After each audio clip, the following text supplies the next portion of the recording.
అమ్మవారి పూజలో ఒక లవంగాన్ని ఉంచితే ధనప్రాప్తి కలుగుతుంది. ప్రతి శనివారం ఇంట్లో ఉన్న పగిలిన విరిగిన వస్తువులను పాడేయండి. బూజు దులపడం, శుభ్రం చేయండి.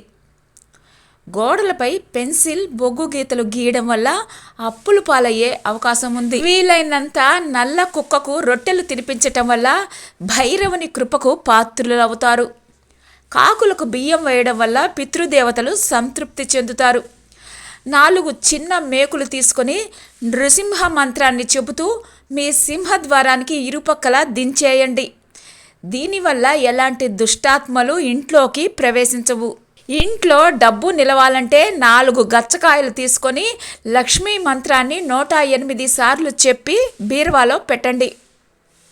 ఎప్పుడు ఏదో ఒక సమస్యతోటి బాధపడేవారు భైరవుని పేరు మీద కొంచెం మద్యాన్ని తీసుకోండి. భైరవ అష్టకాన్ని చదివి మద్యాన్ని తాగేవారికి ఇవ్వండి. ఇంట్లో ఉన్న గణపతి విగ్రహం లేదా చిత్రపటానికి 5 దళాలు ఉన్న గరికతోటి గం గణపతియే నమః అనే మంత్రోచ్చరణతోటి అర్చన చేస్తే లక్ష్మీదేవి అనుగ్రహం కలుగుతుంది. చెరుకు ముక్కలు, వెలగ పండ్లను నివేదనగా పెట్టండి. అర్చన చేసిన గరికను మాలగా కట్టి స్వామికి మెడలో వేయండి. ఇలా 5 లేదా 17 బుధవారాలు చేయండి.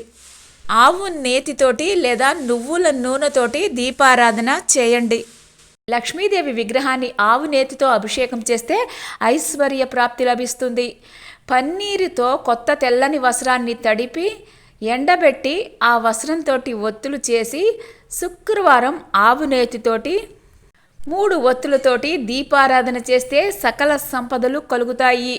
గురువారం 5 పత్తి ఒత్తులతోటి ఆవు నేతితో దీపారాధన చేస్తే అఖండ ఐశ్వర్యం లభిస్తుంది.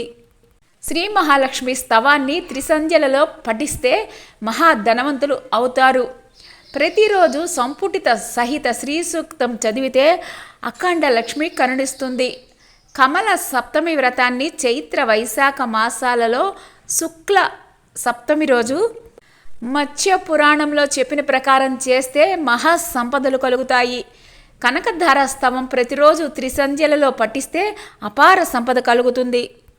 శుక్రవారం లక్ష్మీదేవిని అష్టగంధాలతోటి అంటే కర్పూరం, కస్తూరి, పునుగు, జవ్వాది, అగరు, పన్నీరు, అత్తరు, శ్రీగంధం వీటితోటి పూజిస్తే కీర్తి, అష్టైశ్వర్యాలు కలుగుతాయి.